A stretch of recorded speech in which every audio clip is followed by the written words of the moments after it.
દાદા ભગવાનના અસીમ જય જયકાર હો. દાદા ભગવાનના અસીમ જય જયકાર હો. દાદા ભગવાનના અસીમ જય જયકાર હો. દાદા ભગવાનના અસીમ જય જયકાર હો. દાદા ભગવાનના અસીમ જય જયકાર હો. હિંસાની અંદર છે એના ડેવલપમેન્ટ કેવા હોય તો કે નાની નાની વ્યવહારિક વાતો પણ એ સમજી શકે નહીં કોઈની, કારણ કે એનું ડેવલપમેન્ટ બદલાઈ જાય છે. આ અહિંસા ઉપર તો બધા જ ધર્મોનું ડેવલપમેન્ટ રહેલું છે, બધા જ માણસોનું પણ ડેવલપમેન્ટ રહેલું છે. એટલે જ કહેવાય છે ને કે અહિંસા પરમો ધર્મ. છેલ્લામાં છેલ્લા દરેક ધર્મનું જે પ્રમાણ છે એ શું જોવામાં આવે છે? અહિંસા.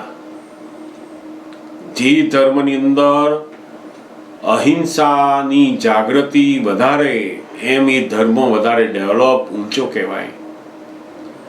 જે ધર્મની અંદર બધી ક્રિયાઓ વધારે પણ અહિંસા જોવામાં નથી આવતી. હિંસા આપણે જાણતા હતા ને, જેમ પહેલાના સમયમાં લોકો ધાર્મિક ક્રિયાઓ વખતે જ એટલા બધા યજ્ઞો કરે અને એની અંદર જીવોને મારે. વાસ્તવમાં એ તો કેટલી મોટી હિંસા છે બધી, પણ એવું ખબર જ નહોતું. એને ક્રિયાને ધર્મ માનતા હતા. ધીમે ધીમે ધીમે ડેવલપ થતા જાય એમ ખબર પડે કે આ તો હિંસા છે, અને જ્યાં હિંસા છે ત્યાં અધર્મ છે, જ્યાં હિંસા છે ત્યાં પાપ છે. કોઈ પણ જીવને, નાનામાં નાના જીવને પણ જો તમે દુઃખ આપો તો એ હિંસા જ છે. દાદા ભગવાન બહુ જ સુંદર કહેતા કે આ બધા જીવો, મચ્છર હોય, કીડી હોય, બધી ઝાડપાનમાં થતી જીવાતો હોય, એને તમે મારો, દવાઓ નાખો, બધું કરો, હજારો લાખો જીવો બધા મરી જાય, તે કોની જવાબદારી? તો કે જે મારો છો, મારવાનો ભાવ કરે છે, એ બધાની જવાબદારી આવે છે એમાં. અને એટલે જ માણસ આજે ભયંકર દુઃખના બધા પરિણામો ભોગવી રહ્યા છે. મૂળ કારણ જ હિંસાના કર્મોના કારણે જ આવા દુઃખો ભોગવવાના આવે છે. નહીં તો દુઃખ ભોગવવાનું કેમ આવે માણસને? તો કે આ જે બીજ એને હિંસાના નાખ્યા છે એનું પરિણામ આવ્યું છે. એટલે બહુ જ સમજવું જોઈએ કે આપણે એક જીવને મારીએ છીએ એની જવાબદારી આપણે લઈએ છીએ. દાદા ભગવાન બહુ સુંદર કહેતા કે જેમ એક ખેતર હોય અને એ કોઈ મુસ્લિમનું ખેતર હોય, હવે એની અંદર બધી શાકભાજી ઉગાડેલી હોય, તમે ત્યાંથી પસાર થતા હોય અને બહુ જ સુંદર એની અંદર દૂધી ઉગાડેલી હોય, તમારા મનમાં આવે કે લાવ દૂધી લઈ લો, તો તમે લઈ લો? તો કે ના. કેમ? તો કે આ તો મુસલમાન સલિયાનું ખેતર છે. જો એ જાણશે ને કે મારા ખેતરની દૂધી લીધી તો આઈ બનશે કે છે, તો ત્યાં એને બીક લાગે છે. એવી જ રીતના આ નેચરનું જે ખેતર છે, નેચરની અંદર ઉગાડેલા બધા જીવો છે, એને આપણે ગમે તેમ મારી નાખીએ તો કેટલી બધી જવાબદારી લઈએ છીએ. એક સલિયાની વાડીનું દૂધી પણ આપણે તોડતા નથી, પણ કુદરતની વાડીની અંદરથી કેટલાય જીવોને મારી નાખીએ છીએ. એટલે ત્યાં બહુ જ સમજવું જોઈએ કે આવી બધી હિંસાઓમાંથી આપણે બહાર નીકળીએ. કોઈ પણ જાતની હિંસા છે ત્યાં કોઈ પણ જાતનો ધર્મ નથી, રિલેટિવ ધર્મ પણ નથી ત્યાં. એ બધી અંધશ્રદ્ધાઓ, બધી ઊંધી માન્યતાઓ છે. કોઈ પણ જીવને દુઃખ આપવાથી ક્યારેય પુણ્ય બંધાતું નથી, ધર્મ થતો જ નથી. એટલે બહુ જ આ સમજવા જેવું છે. એમણે કે આપણને આ જે હિંસક વેપાર મળ્યો છે એ મારી પૂર્વભાવની એવી જે ઊંધી ભાવનાનું કારણ છે. આજે આપણે બિલકુલ એ ભાવના ફેરવી નાખીએ અને આ જે દોષો છે એના પ્રતિક્રમણ થતા જાય તો એમાંથી બહાર આવતા જઈશું. આપણે બિલકુલ જેટલા અહિંસાને પાલન કરતા જઈશું એમ સુખી થતા જઈશું. અહિંસા જેટલી આપણી સમજમાં આવતી જશે એમ આપણે વધારે સુખના પરિણામ ભોગવી શકીશું. એટલે બહુ જ સમજવા જેવું છે. એમને સમજાવ્યું હશે કે આજે આપણે શું કરવાનું છે એમાં. બાકી ક્ષણે ક્ષણે નિરંતર હિંસા એ તો થયા જ કરે. જ્યાં સુધી પોતે અહિંસક ભાવમાં આવે નહીં ત્યાં સુધી હિંસા થયા જ કરવાની. જ્યાં સુધી હું જ પોતે મહેશભાઈ છું એવી જો ભ્રાંતિ છે ત્યાં સુધી હિંસા થયા જ કરવાની. પોતે પોતાનું સ્વરૂપનું ભાન થયા પછી અહિંસક ભાવમાં આવ્યા પછી આ હિંસા બધી બંધ થઈ જાય. પછી હિંસાના સાગરમાં પણ અહિંસક રહી શકાય. કારણ કે આપણે જોઈએ તીર્થંકર ભગવાનો જ્ઞાનીઓ જે તીર્થંકર ભગવાનના દેહ હોય ત્યારે પણ એ પછી મોક્ષે જાય છે. તીર્થંકર ભગવાનના દેહ વખતે એ પોતે પણ શ્વાસ લેતા હોય તો શ્વાસ લેતી વખતે તો કેટલાય જીવો મરે છે. આપણે શ્વાસ લઈએ અને ઉચ્છ્વાસ કરીએ ને લાખો જીવો મરે છે. તો કે એ લાખો જીવો મરે છે એના જોખમદાર એ પોતે થતા નથી. કેમ? તો કે પોતે આ દેહ હું છું એવી જે માન્યતા હતી એમાંથી બહાર નીકળી ગયા છે અને એના કારણે પોતે અહિંસક ભાવમાં આવી ગયા. માટે તો તીર્થંકરો મોક્ષે જાય છે. પછી જો આ હિંસાનું કર્મ એમને બંધાતું હોત તો એમનો મોક્ષ ના થાય. એટલે આ બહુ જ સમજવા જેવું છે. અને સૌથી વધારે અહિંસા એ પોતે પોતાના ઘરની અંદર પોતાના જીવનની અંદર અપનાવે ને તો બહુ મોટું કામ થઈ જાય. અને શરૂઆત કરે કે કોઈ પણ જીવને મારા મન વચન કાયાથી દુઃખ નથી આપતું અને દુઃખ અપાઈ જાય ત્યાં પસ્તાવો કરે. બહુ મોટા અહિંસા ધર્મની અંદર આવી ગયું કહેવાય. ઘણી સુંદર વાત છે એમની અને બહુ જરૂર છે આ.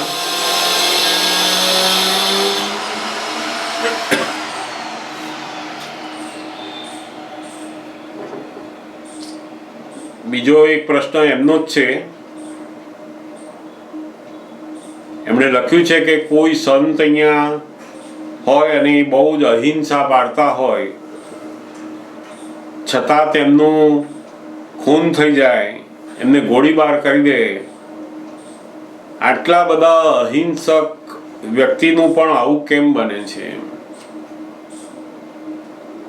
ખૂબ સુંદર વાત એમણે લખી છે. આમાં કેવું છે કે આ જે અહિંસા છે એ મૂળ શરૂઆત કરતા કરતા કરતા એની 360 ડિગ્રી સુધીની આપણે સમજવી જોઈએ. આપણે અહિંસા એ આ કોઈ જીવને મારે નહીં ત્યાંથી આપણે શરૂ કરીએ છીએ. બહાર એવું જોઈએ કે આ કોઈને મારતા નથી, એવું ખાતા નથી, એમાંથી એ અહિંસા આવ્યા. પણ એથી આગળ જે અહિંસા છે એ શું છે? તો કે કોઈ પણ જીવનું પ્રમાણ દુભાય નહીં. એ કોઈ પણ જીવો વચ્ચે ન્યાય કરવા બેસે નહીં. અહિંસક પુરુષો ક્યારેય કોઈની વચ્ચે ન્યાય કરે નહીં. ઘણીવાર આ શું થાય છે તો કે વ્યવહારમાં પેલા જીવોને બચાવતા હોય એવી અહિંસા પાડતા હોય પણ અંદરથી આ વ્યક્તિઓ સારા છે, આ પક્ષના સારા છે, આના કરતાં આ સારા છે, એવા જે અંદર ભેદભાવ છે એમાં હિંસા રહેલી છે. એટલે અમુક પક્ષના લોકો શું થાય તો કે અમારું તો ધ્યાન આપતા જ નથી આ, અને પેલા જે એને લાગે કે આ સારા માણસો છે એના પક્ષમાં એ રહેતા હોય. એટલે હંમેશા રિલેટિવની અંદર જે બહુ અહિંસા પાડતા હોય પણ સૂક્ષ્મ અહિંસાની ખબર ના હોય એટલે અમુક લોકોના પક્ષમાં અંદર આવી જાય અને ન્યાય કરે ત્યાં આગળ કે આ લોકો સારું કરે, આ લોકો ખરાબ કરે, એટલે વિરોધીઓ બનતા જાય ને. બહુ સત્યવાદી, અહિંસક એવા બધા લોકોના વિરોધીઓ બનતા જાય ને પછી એ જ વિરોધીઓ એમને ગોળી મારીને મારી નાખે છે. સાચો અહિંસક એ તો બિલકુલ કોઈના પક્ષમાં જ પડે નહીં ત્યારે કહેવાય, કોઈ કશામાં હાથ નાખે નહીં. જેમ આપણે જોઈએ છે ને કૃષ્ણ ભગવાનને જુઓ, જ્યારે યુદ્ધ થવાનું છે એવું નક્કી થયું ત્યારે કૃષ્ણ ભગવાને કહ્યું કે એક બાજુ મારી સેના હશે અને એક બાજુ હું આવીશ, તમારામાંથી જેને જે જોઈતું એ લેવાનું. એમણે ન્યાય કર્યો નહીં કે હું આની જોડે રહીશ કે આ મારી સેના આમ રહેશે, એમણે કશું કર્યું નહીં. અહિંસકમાં રહ્યા તો તમે નક્કી કરો, એ પોતે નક્કી ના કરે. એમાં અહિંસક પુરુષો અહીંયા જેમનો આખો વ્યવહાર ખબર પડે છે, એ લોકો બંને પસંદ કરે કે અમારે સેના જોઈએ છે અને પાંડવો કે અમને ભગવાન જોઈએ છે. તો કે પોતે કસાયમાં પડે નહીં ત્યારે પેલો અહિંસક ભાવ જળવાય છે સાચો. સારામાં પડ્યો અને આ લોકો ખરાબ છે એમાં પડ્યો ને ત્યાં પેલી અહિંસાની અંદર તૂટી ગયા અને એટલે જ પછી એના વિરોધીઓ ઊભા થાય અને મારી નાખે પછી. એટલે આ વ્યવહારની જે હિંસા છે એનાથી આગળ વધતા પોતે આખી વિતરાગોની 360 ડિગ્રીની જે અહિંસકતા છે એના ઉપર જવાનું હોય છે. અને ત્યાં પછી કોઈ એમને આવા બધા વ્યવહાર એમની અંદર આવે જ નહીં અને એ પડે પણ નહીં એમાં. કોઈના પણ સાચા ખોટા પક્ષમાં પડ્યા એટલે હિંસા શરૂ થઈ ત્યાંથી જ. આ સાચો માટે બીજો ખોટો, એટલે બંનેની માન્યતાને તોડી આપણે, એટલે ત્યાં હિંસા રહેલી છે. આ જગતમાં બધાની જે માન્યતા છે એ જુદી જુદી માન્યતા પોતાની દ્રષ્ટિએ સાચી જ છે, એને બિલકુલ અંદર જો સહેજ પણ ખોટી થઈ અથવા એની માન્યતાને ઠેસ પહોંચી તરત ત્યાં હિંસા શરૂ થઈ ગઈ. એટલે આ સૂક્ષ્મ હિંસા એ તો બહુ જાગૃતિ માંગી લે, બહુ જતા પણ પેલી જે સ્થૂળ અહિંસા આવી એના ઉપરથી ધીમે ધીમે પછી આગળ જઈ શકે. એટલે સૌથી પહેલા શરૂઆતમાં તો આ બધી સ્થૂળ હિંસા છે એમાંથી બહાર નીકળવું જોઈએ. કેમ કરીને આ બધા ફૂડ એવા ખાઈએ છીએ કે જેની અંદર સૌથી વધારે હિંસા રહેલી છે. પછી જ્યાં જ્યાં સૌથી વધારે બધા ક્રોધ માન માયા લોભ કરીએ છીએ એમાંથી બહાર આવવું જોઈએ. આ બધી સ્થૂળ હિંસાઓ છે, જબરદસ્ત હિંસાઓ છે બધી. કેટલા બધું નોનવેજ ખાતા હોય એની અંદર કેટલાય બધા જીવોને મારીને આપણે એનું ખાવાનું ખાઈએ છીએ. બધી ભયંકર હિંસાઓ છે. ભગવાને કહ્યું કે જે લોકો ને આ જગતના દુઃખોમાંથી મુક્ત થવું છે એને એક ઇન્દ્રિય સિવાય બીજો ફૂડ લેવો નહીં જોઈએ, તો જ એમાંથી આગળ વધી શકશે. જ્યાં સુધી 3 ઇન્દ્રિય 4 ઇન્દ્રિયના જીવો 5 ઇન્દ્રિયના જીવોનો ફૂડ ખાય છે ત્યાં સુધી એ ડેવલપમેન્ટ આવી શકશે નહીં. એટલે બહુ ધીમે સમજતા અહિંસાની ટોપ લેવલ ઉપરની સમજ આવશે ત્યારે પછી આખું વિતરાગોનું જે જ્ઞાન છે, તીર્થંકરોનું દર્શન છે એ બધું સમજાશે. બહુ સુંદર વાત છે એમની આ. સરસ વાતો છે, બંને સારા પ્રશ્નો છે, એમને સમજાવી જશે. જરૂરથી તમારામાંથી પણ પૂછવું હોય કોઈને પૂછી શકો છો.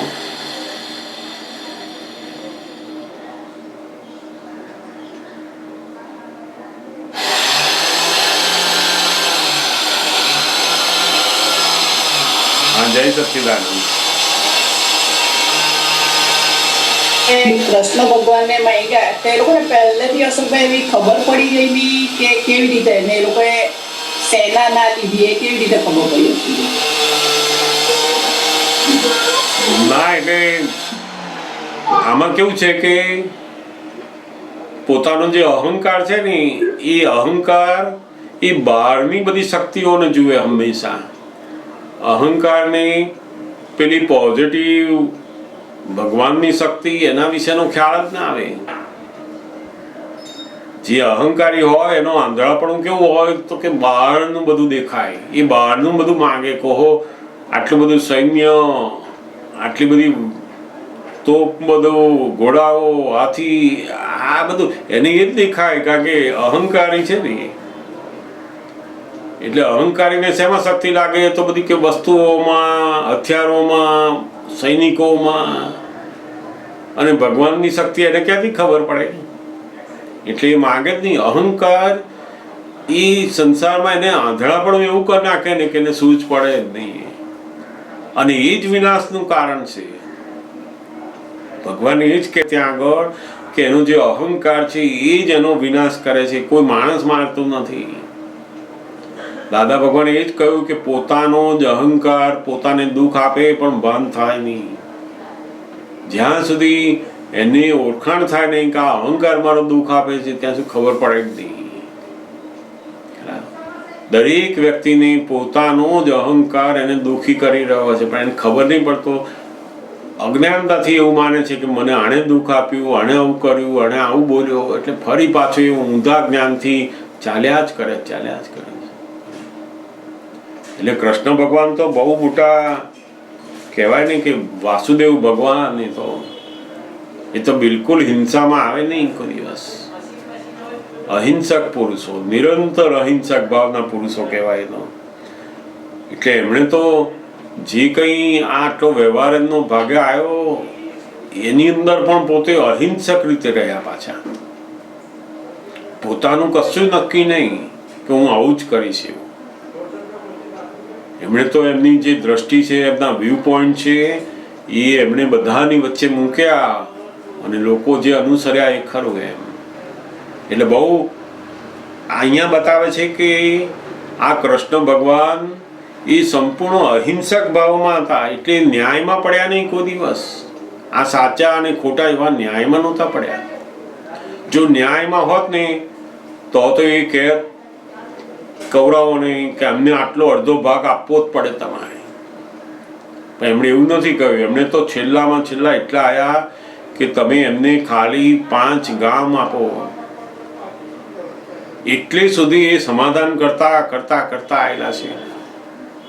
પોતે જ્યારે દૂત બનીને જ્યારે કૌરવો પાસે આવ્યા ત્યારે તો એટલી બધી એમની અદ્ભુતતા છે આ.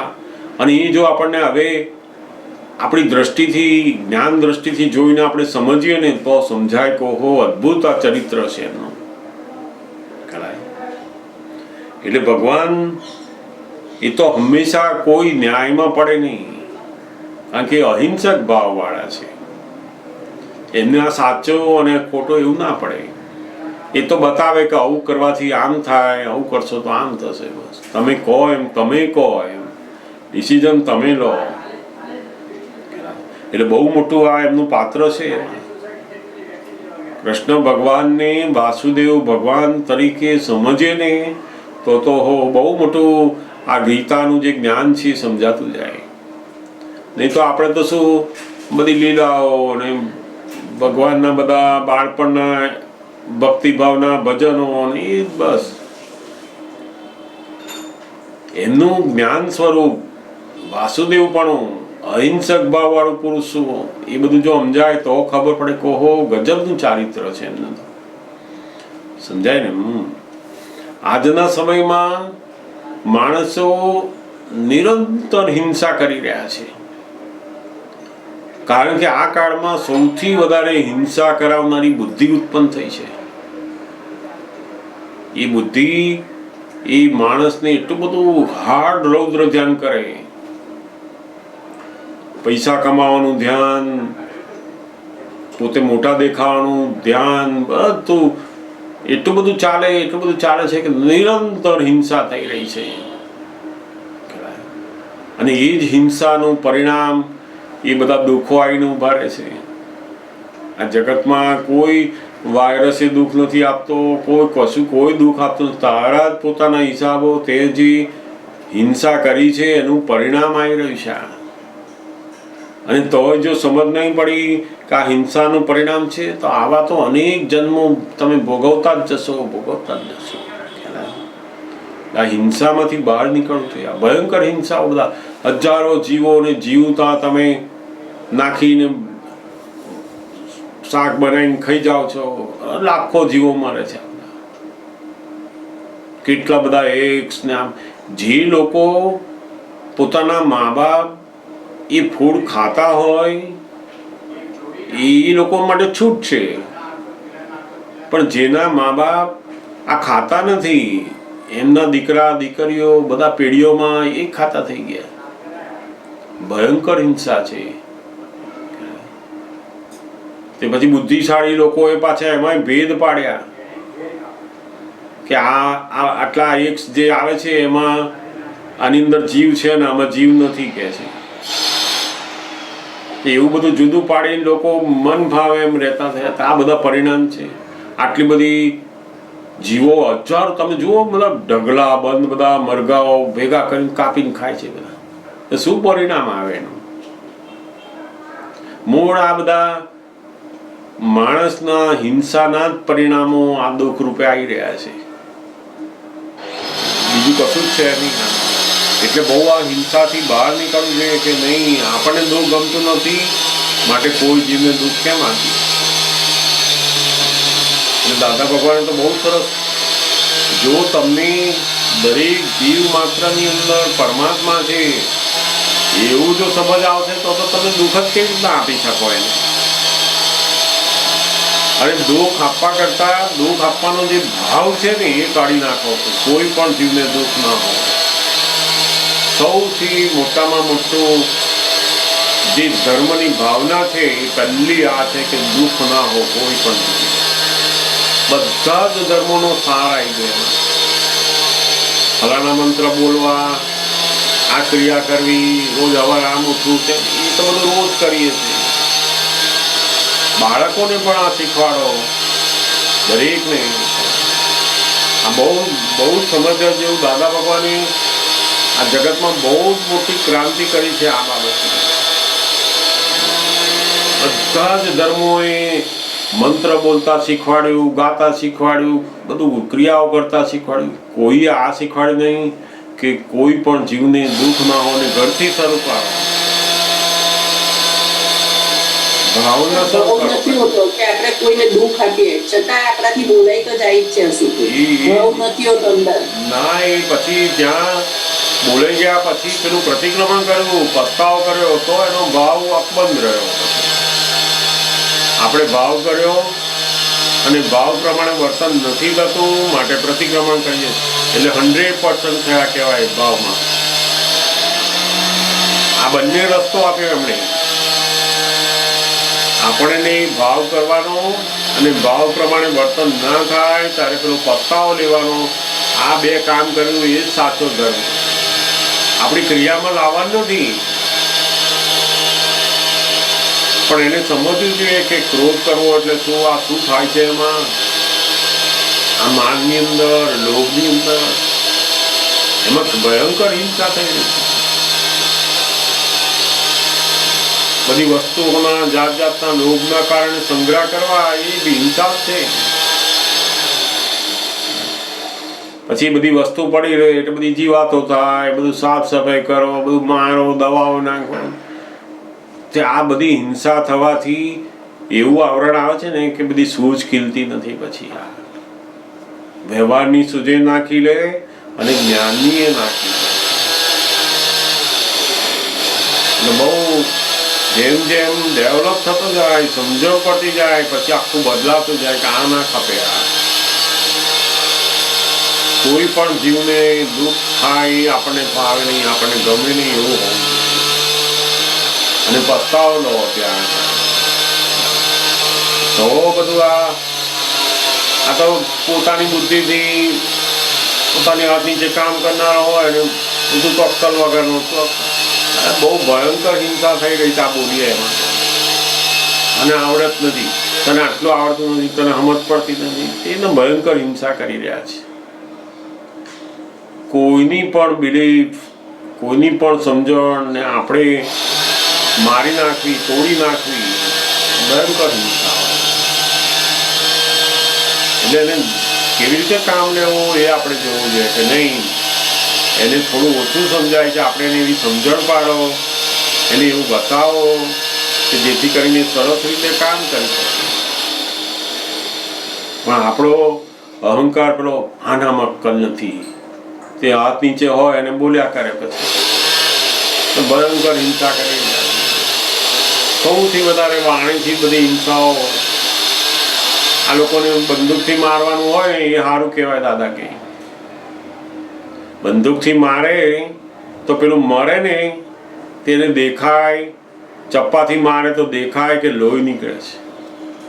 આ તો અંદર મારે છે એટલે ખબર જ નથી પડતી, એને લોહી દેખાતું નથી. પેલું તો લોહી જુએ ને તેનું મન પાછું ફરે કે આ ખોટું થયું, આમાં તો દેખાતું જ નથી.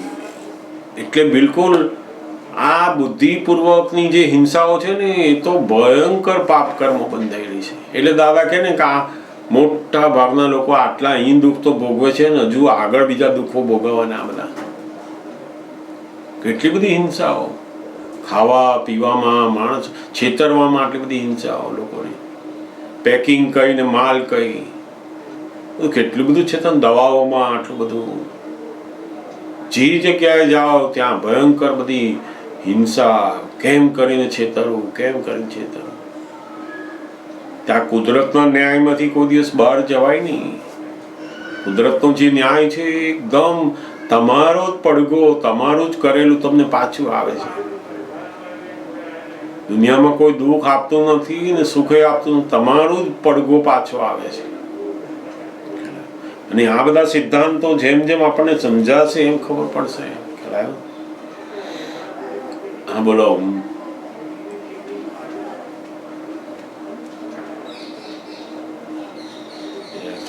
શું કે અલ્પાબેન?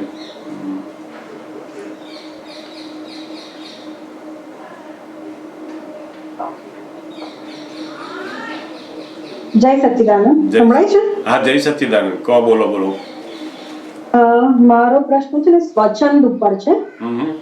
આપતા સૂત્ર મેં હમણાં વાંચ્યા તો એવું જરા 2-3 આપતા સૂત્ર હું બોલું છું સ્વચ્છંદ પર જે છે. સ્વચ્છંદ તો બહુ ભારે રોગ છે, એનું મૂળિયું જાણી લેવાનું. જાણેલું હોય તો સારું પડે, નહીં તો એ રજડાવી નાખે. આ આપતા સૂત્ર છે. પછી એના જ રિલેટેડ બીજું છે, સ્વચ્છંદ નું મૂળિયું તો બધાને રહે જ, માટે ઠેઠ સુધી જાગૃત રહેવાનું. કારણ સ્વચ્છંદ નું જળ થતા કઈ વર્ષ 2 વર્ષ લાગે, તો ક્ષણમાં મોટું થઈ જાય. અને પછી દાદા કહે છે કે પોતાનો સ્વચ્છંદ કોઈને ઓળખાય નહીં, ને ઓળખાય તો એ જ્ઞાની કહેવાય. તો આ સ્વચ્છંદ ઓળખવો આપણામાં કેટલો સ્વચ્છંદ પડ્યો છે ને આનું મૂળિયું ને બધું જરા એટલે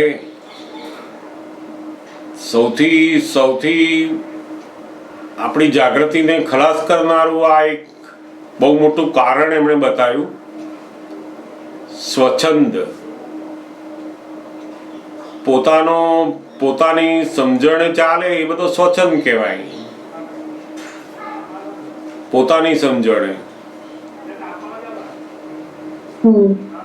જેમ આપણને ડોક્ટરે કહ્યું હોય કે આવી રીતના લેજો, પણ ઘરે આવીને પાછો એ બદલી નાખે કે ના આમાં આવું વાંધો નહીં, આવું જ કહ્યું છે એમણે, હું કરું છું એવું જ છે, બરાબર છે. એટલે અંદર શું થયું તો કે પેલો સ્વચ્છંદ એટલે પોતાનું એક જાતનું ડાપણ, પોતાની આવડત અંદર ઉમેરી એને સ્વચ્છંદ. હવે વ્યવહારની અંદર જો પોતાનું ડાપણ ઉમેરે ને તો પછી પરિણામ જુદું આવે. તો આની અંદર અધ્યાત્મની અંદર જ્ઞાનની બાબતમાં તો જો ડાપણ ઉમેરે તો આખું બહુ મોટું ઊંધું જ આખું પરિણામ આવે પછી. જેટલું જ્ઞાનીના આધીન અને જ્ઞાનીની આજ્ઞાની અંદર રહીને જીવતા હોય ત્યાં સ્વચ્છંદ ખલાસ થવા માંડે. પછી પોતાની અંદર આજ્ઞા ધર્મ સિવાય એને કંઈ જ જોઈતું નથી, કરવું નથી એવું રહ્યું તો એનો સ્વચ્છંદ ખલાસ થવા માંડે એની મેળે જ. પણ એને થાય કે ના, હું કંઈક કરું, હું કંઈ કામ બતાવું, હું કંઈ કામ સમજાવું, હું કંઈ કામ કરું, હું ફલાણું આમ કરું, બધું આવે અંદર. અને એ પાછું એવું આવે કે આપણને ખબર ના પડે કે આ મને શું કરાવે છે અંદર. પેલું ડાપણ એ શાંત બેસે નહીં. થોડુંક એને જાણ્યું હોય, સમજ્યા હોય, દાદાની કોઈ વાત જાણી હોય તો બધું એ શું કરે અંદર તરત જ પેલું સ્વચ્છંદમાં જાય. સ્વચ્છંદમાં જાય એટલે ડાપણ અંદર ઉમેરે કે દાદાએ આવું જ કહ્યું છે ને, દાદાએ મારે આવું કહ્યું છે, હું આ દાદાએ કહ્યું છે એવું જ કરું છું. એવું એની મેળે જાતે જ એને ચાલ્યા કરે અંદર. અને જે બહાર જો એવા સંજોગ ના મળે ને તે ઊભા કરવા જાય પાછો. સંજોગો ભેગા ના થાય તો એ સંજોગને ભેગા કરવા માટે પ્રયત્ન કરે બધા. એ સ્વચ્છંદ દેખાઈ આવે પછી બહાર. એને જો ઓળખવો હોય તો સહેજા સહેજ એને જે સંજોગો મળ્યા એ સંજોગોમાં પોતાની આજ્ઞાને આધીન રહીને બધું કર્યા કરે, એમાં બિલકુલ સ્વચ્છંદ આવે નહીં. આજ્ઞાની જો બહાર ગયો હોય તો પેલું સ્વચ્છંદ નામનું પડેલું જો હોય બીજ અંદર, એટલે ઉગી જ જાય, ફટ દઈને ઉગી જાય. સમજાય ને? સ્વચ્છંદ એ ડાપણ છે એક જાતનું. જેમ તમે કોઈ વાત જાણી હોય ને પછી 4 જણને કહો એ પેલો પૂછતો ના હોય તો આપણે કહેતા હોઈએ ને. તો એ શું છે તો કે તરત જ પેલું જાણેલું બુદ્ધિની અંદર જાય અને તરત જ એ તો આપણને ઉલટી કર્યા વગર રહે નહીં. પેલું સ્વચ્છંદ નામનો રોગ છે અંદર. એટલે કારણ કે બીજા જ્યારે સાંભળે ને આનંદ આવતો હોય અંદર, અને એ આનંદથી પેલો સ્વચ્છંદ અંદર કામ કર્યા કરે છે. સમજાય ને? એટલે ધીમે ધીમે ધીમે જો સ્વચ્છંદ જતો રહ્યો તો કામ જ થઈ ગયું. આધીનપણું, જ્ઞાનીની આજ્ઞાને આધીનપણું થઈ ગયું એનું,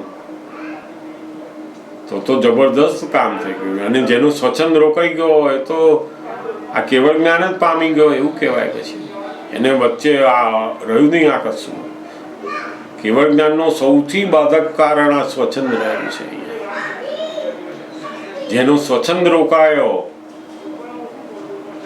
ત્યારે જ એનું મોક્ષનું કામ થાય છે, એ સિવાય થાય નહીં.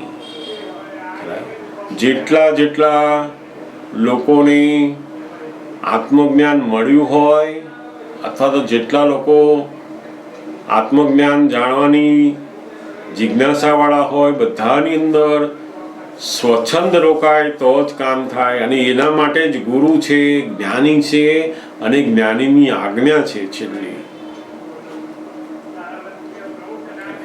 આજ્ઞા ધર્મ એના માટે જ છે કે સ્વચ્છંદ રોકવા માટે.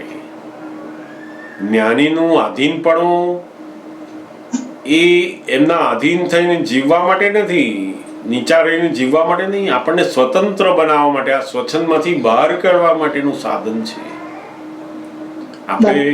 આપણને એ એમના આધીન રાખે એવું ના હોય. એમાં એ આપણા સ્વચ્છંદમાંથી બહાર કાઢવા માટેનું આધીનપણું છે એમનું. ખરેખર આપણને સ્વાધીન બનાવે છે, સ્વચ્છંદમાંથી સ્વાધીન બનાવે છે.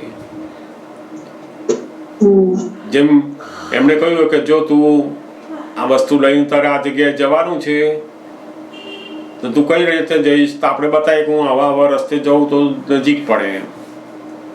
એટલે એ આપણને કહે કે એ રસ્તે નહીં જોતું, આમ થઈને આમ થઈને આમ થઈને આમ જવાનું. તો આપણે સાંભળીએ ખરા, પછી બહાર નીકળીએ ને એટલે પેલો સ્વચ્છંદ ઊભો થાય, અંદર ડાપણ ઊભું થાય કે આપણને તો પેલું આપવાનું જ કહ્યું છે ને, હવે મારે આ વસ્તુ લઈને પેલા ભાઈને આપવી છે એટલું જ છે ને. રસ્તો હું ગમે તે લઉં, ઓછા ટૂંકો રસ્તો લઈને જઈને આપી આવું તો શું વાંધો છે એમાં? તો કે એ પોતે પોતાનું ડાપણ વાપર્યું અને એ વસ્તુ આપી આવ્યો. તો જે રસ્તે ગયો ને એ પોતાની ડાપણ વાળો રસ્તો શોધ્યો, એને જ્ઞાનીઓ સત્સંગ કહે છે. પછી પોતાનું છંદ, પોતાનું છંદ અંદર, પોતાનું ડાપણ.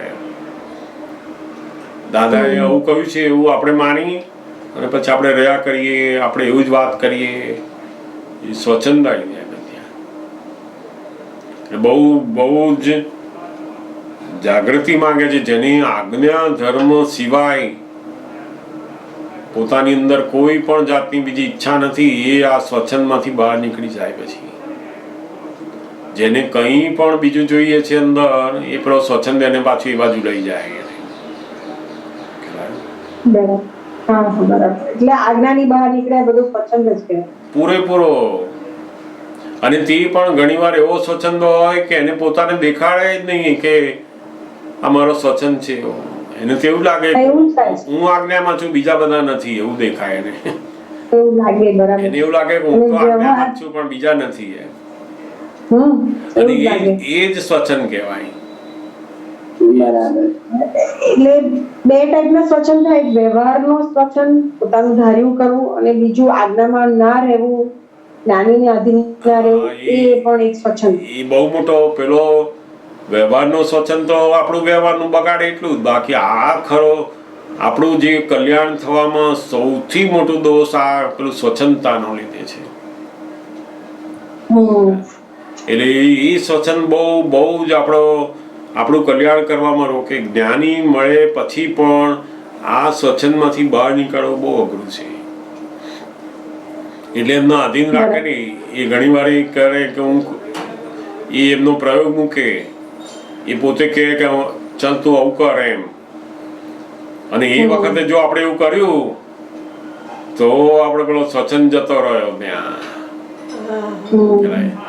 જ્ઞાનીની આજ્ઞા એ એમના સુખ માટે, એમના અધીનતામાં રહેવા માટે નથી, એ આપણા સ્વચ્છંદ કરવા માટે છે.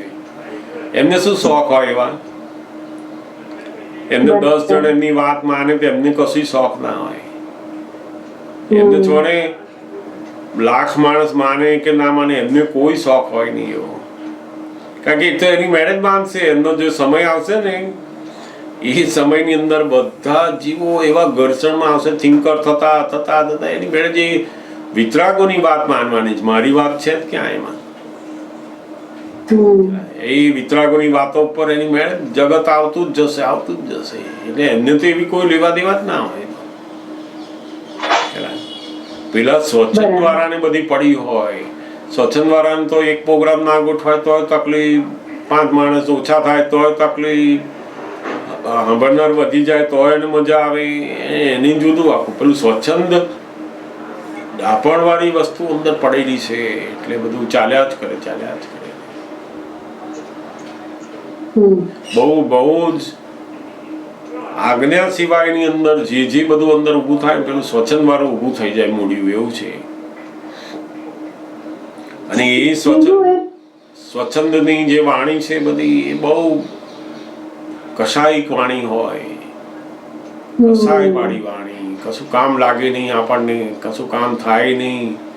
અને બધી ભેદભાવ ના ઊભી કરાવે, પક્ષપાતતા ઊભી કરાવે, કોઈના દોષ દેખાડે, એવી બધી વાણી હોય. કારણ કે મૂળ સ્વચ્છંદી છે, પોતે જ સ્વચ્છંદમાં આવી અને એ વાતને કે સમજાય ને. એટલે આપણને પણ ભેદભાવ ઉભા કરાવે, મતભેદ ઉભા કરાવે, કોઈના દોષ દેખાડે, આવડું દેખાડે, બધું જાત જાતનું અંદર સર બધી સ્વચ્છંદ વાણી. બધી કહેવાય છે કે શ્રીમદ રાજચંદ્ર જેવા કેટલા અદ્ભુત જ્ઞાની પુરુષને એમને જ્યારે પૂછવામાં આવ્યું કે ભગવાન તમારું આટલું જબરદસ્ત પુરુષાર્થ, તમે કેવી રીતે આ કેવળ જ્ઞાનની અંદર જઈ શકતા નથી? ત્યારે એમણે શ્રીમદ રાજચંદ્ર એમની પોતાનું વાત કરી કે અમે તીર્થંકર ભગવાનની સમીપ રહેતા હતા. એમ કે મહાવીર ભગવાન તીર્થંકરના સમયમાં અમે પણ એમની જોડે હતા, એમના પગ પાસે બેસતા હતા, પણ અમે એક જ વખત અમારો સ્વચ્છંદ ની અંદર રહ્યા, એનું ફળ અમને આવ્યું. આટલા વર્ષો અમારો જન્મ થતા થતા થતા અહીં સુધી આવ્યા જ કે છે. અમે એક જ વાર સ્વચન કરેલો કે છે. અમે બધાએ પૂછ્યું કે એવું શું સ્વચન કરેલો? ત્યારે કે અમે તીર્થંકર ભગવાનની આજ્ઞા વગર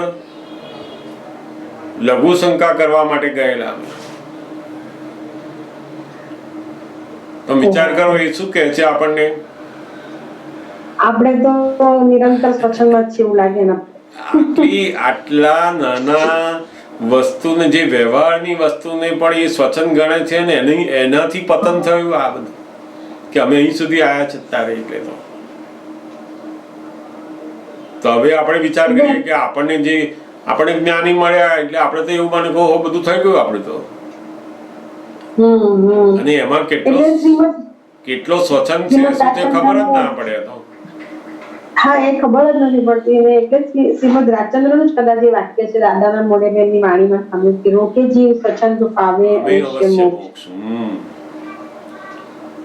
શ્રીમદ રાજચંદ્રને પૂછ્યું બધા આત્મસિદ્ધિમાં એમણે લખ્યું કે આ મોક્ષ થાય કેવી રીતે? તાકે સ્વચ્છંદ જાય તો કે છે રોકે જીવ સ્વચ્છંદ તો પામે અવશ્ય મોક્ષ. પામ્યા એમ અનંત છે બાખ્યું જીન નિર્દોષ. જે લોકો કેવળ જ્ઞાન પામ્યા છે, જેમનું પૂરેપૂરું કલ્યાણ થઈ ગયું છે, એવા લોકો કોણ છે? તો કે જેનો સ્વચ્છંદ રોકાયો છે. ડાપણ બધું રોકાઈ ગયું છે અને એ રોકાય ત્યારે જ પેલું સ્વચ્છંદ જાય છે. પછી એટલે બહુ જેમ જેમ એને સમજતા જઈએ ને એમ ખબર પડી જાય પછી કે ઓહ આ સ્વચ્છંદ છે. અહીંયા આજ્ઞાની બહાર કયા આપણે કરવા કશું, બધો સ્વચ્છંદ પછી ત્યાં. એટલે મેઈન 5 આજ્ઞામાં રહેવું છે ને, આ સ્વચ્છંદમાં નથી રહેવું એવી ભાવના રાખવાની. બહુ જબરદસ્ત ભાવના રાખવાની. અને જોડે જોડે આપણે પુરુષાર્થ માંડવાનો કે આપણું ડાપણ ઉમેરાતું હોય બંધ કરો કહીએ. પૂછી લો, આપણે પૂછી લો કે બરાબર છે ને હું કરું છું. નહીં તો આપણને તો એવું જ લાગે કે ઓ આપણે બરાબર આ રસ્તા ઉપર સરસ ચાલી રહ્યા હતા. દરેકને એવું જ લાગે, એવું સમજાય નહીં આપણને. આ કોણ બતાવે છે કે આપણે બરાબર જ જઈ રહ્યા? એ જ પેલું સ્વચ્છંદ નામનું મૂળિયું, બુદ્ધિનું મૂળિયું સ્વચ્છંદમાં હોય. એટલે બુદ્ધિ બતાવે, બુદ્ધિ બતાવે નહીં, સ્વચ્છંદમાં લઈ જાય. બહુ બહુ જ ભયંકરમાં ભયંકર આ સ્વચ્છંદ. જ્ઞાની મળ્યા પછી પણ આ સ્વચ્છંદનું મૂળિયું જીવતું હોય છે. એટલે તો આજ્ઞા ધર્મ આપ્યો છે. દાદા ભગવાન બહુ સરસ બધા લોકોને કહ્યું કે એક અવતાર અમારી આજ્ઞાધીનપણે વર્તો, પછીની જવાબદારી મારી. એક અવતાર એવો કાઢો બરાબર. આજ્ઞાધીનપણું મારે કશું જ કરવું નથી, મારે કશું જોઈતું નથી. આજ્ઞા એ જ મારું જીવન. અને એમાં જે બધા વ્યવહાર આવે એ આજ્ઞાની અંદર રહીને આપણે ખાલી કરવાના. પછી સત્સંગના વ્યવહાર હોય કે જીવન વ્યવહારના ફાઇલો ના હોય, બધા ખાલી કરવાના. આજ્ઞા ધર્મ.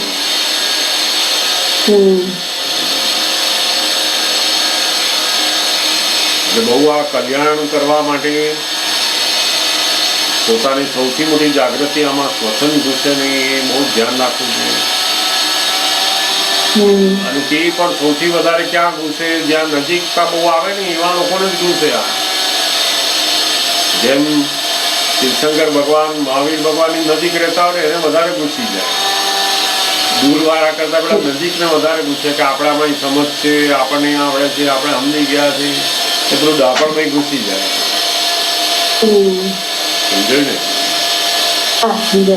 ધીમે ધીમે ધીમે આપણે આમ સામાન્યપણે સમજી રાખવાનું અને આજ્ઞા કર્મની અંદર ઊંડા પડવાનું, એટલે એની મેળે પેલામાંથી બહાર નીકળીશું આપણે.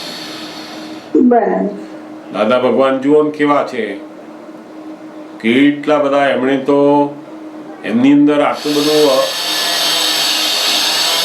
અદ્ભુત આશ્ચર્યકારી જ્ઞાન એમને પ્રગટ થયું, તોય પાછા અહીંયા વડવા આશ્રમમાં આવીને પોતે ઋષભદેવ ભગવાનની આજ્ઞા લે છે પાછા.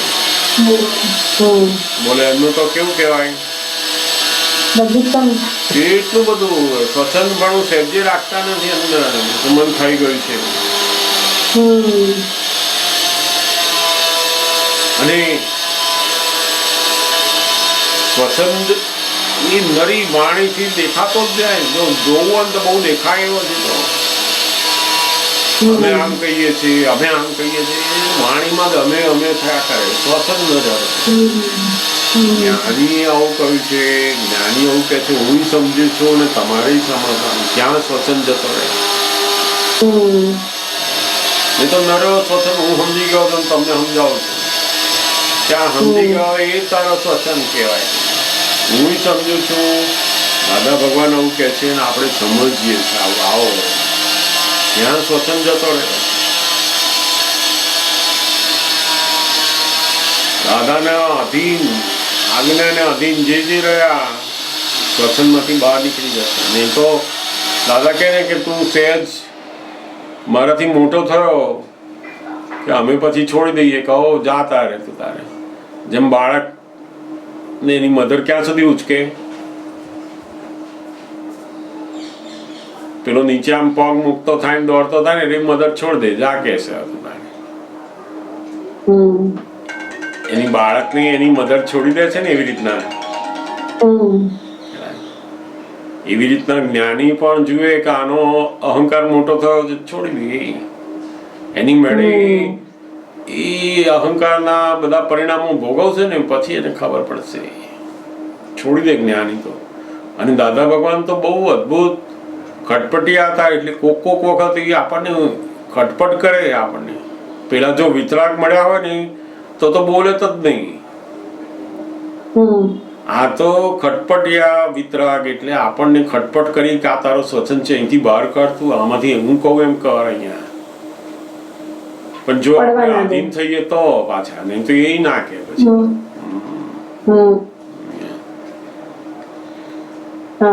બહુ સરસ વાત છે ને, બહુ જાણવા જેવી વાતો છે બધી. આપણે બધા એમાં ધીમે ધીમે સમજાતું જાય ને એમાંથી આપણે દાદાના બાળક રહીને જો કામ કરીએ ને તો બહુ સરસ થાય ને આપણું તો કલ્યાણ થઈ જાય. પોતાનું કલ્યાણ છોડે નહીં ત્યારે જ સાચું. સહેજ પણ જો છૂટ્યું પોતાનું, પેલો સ્વચ્છંદ આવીને ઉભો રહે, ખબર જ ના પડે. બહાર તો લોકો વાહ વાહ વાહ વાહ કરે અને એ વાહ વાહ પેલો સ્વચ્છંદ અંદર ખાઈ જાય બનતો હોય. એને ખબર જ ના પડે, એને લાગે કે હું જ્ઞાની જેવો થઈ ગયો. જ્ઞાનીનો એક અંશે ના આવે આપણામાં, એ તો કઈ છે નહીં.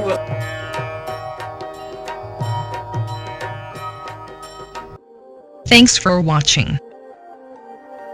Like and comment. Subscribe.